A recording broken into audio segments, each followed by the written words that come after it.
అరెస్టులు అనేటివి తప్పుడు కేసులు కట్టి అక్రమంగా మా వైఎస్ఆర్ కాంగ్రెస్ పార్టీ లీడర్లందరినీ కూడా ఇండ్లలో నుంచి సగం పొద్దున ఆ కుటుంబ సభ్యులను కూడా భయభ్రాంతులను చేసి అరెస్టులను చేసి తీసుకుని రావడం జరిగింది. మొట్టమొదట పోలీసు వ్యవస్థ గుర్తించాల్సినది ఏంటంటే, మాజీ ముఖ్యమంత్రి వర్యులు వైఎస్ జగన్మోహన్ రెడ్డి గారు వచ్చినప్పుడు వేలాది మంది లక్షలాది మంది వస్తారనేది రాష్ట్రానికి అందరికీ తెలిసిన విషయం. దానికి సంబంధించిన బందోబస్తును, సఫిషియెంట్ బందోబస్తును ఇవ్వాల్సిన బాధ్యత పోలీస్ వ్యవస్థ పైన ఉంటుంది. అలాంటి పోలీస్ వ్యవస్థ అరకొర బందోబస్తుతో ఉన్న బందోబస్తు కూడా సక్రమమైన విధులను నిర్వర్తించలేని పరిస్థితులలో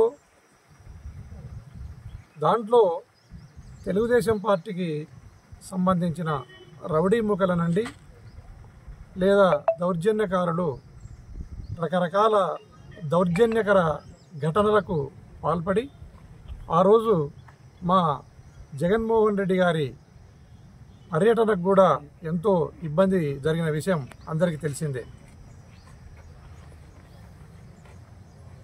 దాంట్లో జగన్మోహన్ రెడ్డి గారు హెలికాప్టర్లో పోవలసిన మాజీ ముఖ్యమంత్రి గారు బై రోడ్డు పోవలసిన పరిస్థితిని కూడా ఈ ప్రభుత్వమే కల్పించింది.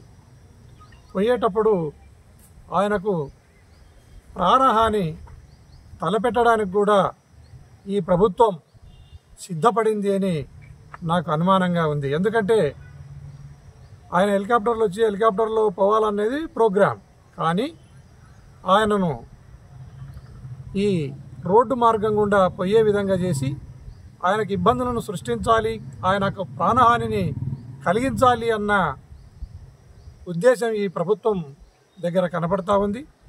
ఆ ఘటన సాగు తప్పి కన్నులొట్టబోయినట్లు మా ప్రోగ్రాంను మేము జరుపుకుంటే మళ్ళీ ఈరోజు అక్రమంగా కేసులను కట్టి తప్పుడు అరెస్టులను చేసి మా వాళ్ళనంతా తీసుకుని వచ్చి జైళ్ళల్లో మగ్గబెడుతున్నారు. ఇది చాలా దారుణమైన అనాగరికమైన చర్య. దయచేసి వాటిల్లో కూడా 7 సంవత్సరాలకు లోపల శిక్షపడే సెక్షన్లతోనే కేసులను కట్టడం జరిగింది. పోలీస్ వ్యవస్థ ఆ కేసు ఏదైతే ఉందో, తప్పుడు కేసు ఏదైతే ఉందో ఆ కేసులో కూడా అరెస్టు చేసినారు. తర్వాత వారు బెయిల్ పైన లేదా ఒక పార్ట్ 1 నోటీసును ఇచ్చి పంపాల్సిన బాధ్యత పోలీస్ వ్యవస్థ పైన ఉంటుంది. కానీ ఈరోజు వాళ్ళని అక్రమంగా అరెస్టు చేసినారు. వారిని కోర్టుకు పెట్టేదాకా లేదా పార్ట్ 1 నోటీసు ఇచ్చేదాకా పార్టీకి ఖచ్చితంగా పార్టీ కార్యకర్తలను కాపాడుకునే బాధ్యత మా అందరిపైన ఉంటుంది. ఇంకా లీడర్లందరూ కూడా రావడం జరుగుతుంది.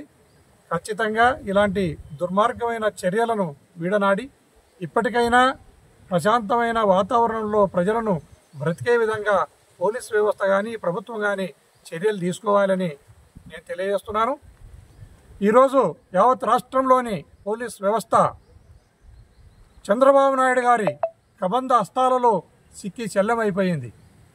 ఆయన ఉక్కి పిడికిట్లో పోలీస్ వ్యవస్థ అనేది బందీగా అయిపోయింది. నేరస్తులకు వేయవలసిన సంఖ్యలను ఈరోజు వైఎస్ఆర్ కాంగ్రెస్ పార్టీ లీడర్లకు వేస్తున్నారు, కార్యకర్తలకు వేస్తున్నారు. అది చాలా దారుణం. పోలీస్ వ్యవస్థ కూడా ఈరోజు ఆత్మవిమర్శ చేసుకుంటే వారికి వారే బేడీలు సంఖ్యలు వేసుకునే పరిస్థితిని ఈ ప్రభుత్వం కల్పించింది. ఈ పోలీస్ వ్యవస్థ దీన్ని కూడా గుర్తు చేసుకోవాలి. నాలాంటి వాళ్ళను అరెస్ట్ చేసి లేదా అనేక మంది లీడర్ ఇప్పుడు మిమ్మల్ని చంద్రబాబు నాయుడు కౌగలించుకుంటున్నాడు. ఆ కౌగలింత ధృతరాష్ట్ర కౌగలింత అనేది మీరు మర్చిపోరాదు అని పోలీస్ వ్యవస్థ కూడా తెలియజేస్తున్నాను. దయచేసి ఇప్పటికైనా అరెస్టులను ఆఫ్ చేయాలి. అక్రమమైన అరెస్టులను ఆఫ్ చేసి ప్రజాస్వామ్యబద్ధంగా వ్యవహరించాలని ఈ పోలీస్ వ్యవస్థను కూడా కోరుకుంటున్నాను.